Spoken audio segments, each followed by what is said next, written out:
Bonjour, voici l'interprétation du thème de la nouvelle lune du 20 juillet, 17h34, heure GMT Greenwich, 19h34 en France et ailleurs dans le monde.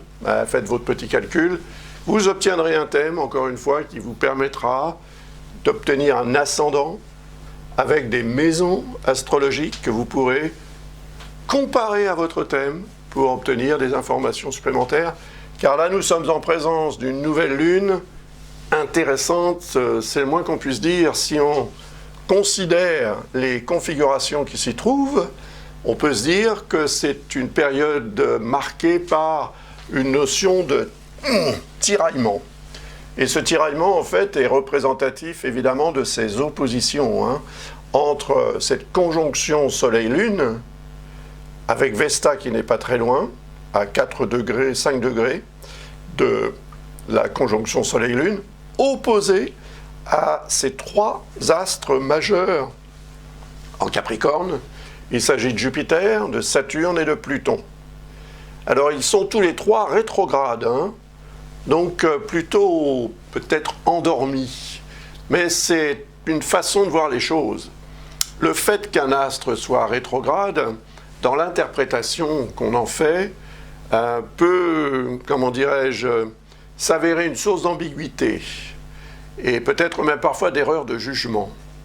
En fait, l'astre a une énergie qui devient plus ambiguë lorsqu'il est en mode rétrograde. Cette rétrogradation, ce phénomène de rétrogradation est évidemment une aberration d'optique de notre point de vue sur Terre, je le répète souvent, donc si vous me regardez pour la première fois, évidemment, vous ne le savez peut-être pas. La rétrogradation est issue du fait que la Terre, qui tourne autour du zodiaque, ou du Soleil plutôt, beaucoup plus rapidement que ces astres, produit un phénomène de rétrogradation lorsqu'elle double ces astres. Assez fréquemment pour Jupiter, fréquemment aussi pour Saturne et très fréquemment pour Pluton, puisque ce sont des astres très lents, beaucoup plus lents que la Terre. Donc, ce phénomène de rétrogradation a un effet sur le plan physique. Je dirais que c'est un effet un peu de refroidissement de cette énergie cosmique. Il n'empêche qu'elle existe. Et même si vous avez un monstre à côté de vous qui est en train de dormir, il n'empêche que vous n'allez pas faire tout un patatras pour le réveiller. Vous allez faire le maximum attention pour éviter justement qu'il ne se réveille et qu'il fasse de très mauvaise humeur. Comprenez ce que je veux dire?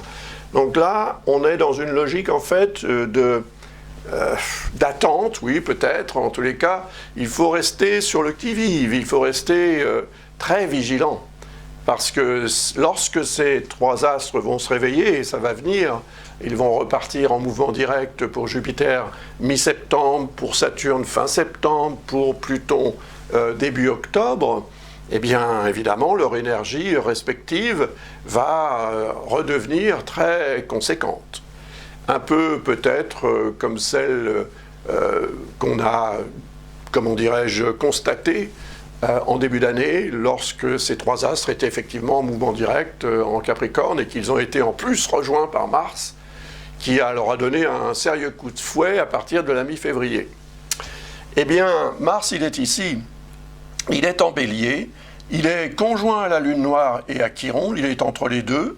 Il est évidemment en dissonance avec ce qu'il y a en Capricorne et ce qu'il y a ici en Cancer, vu que c'est un signe de feu et que fondamentalement, il n'est pas forcément très aisé de mélanger comme ça naturellement l'eau et le feu ou la terre et le feu.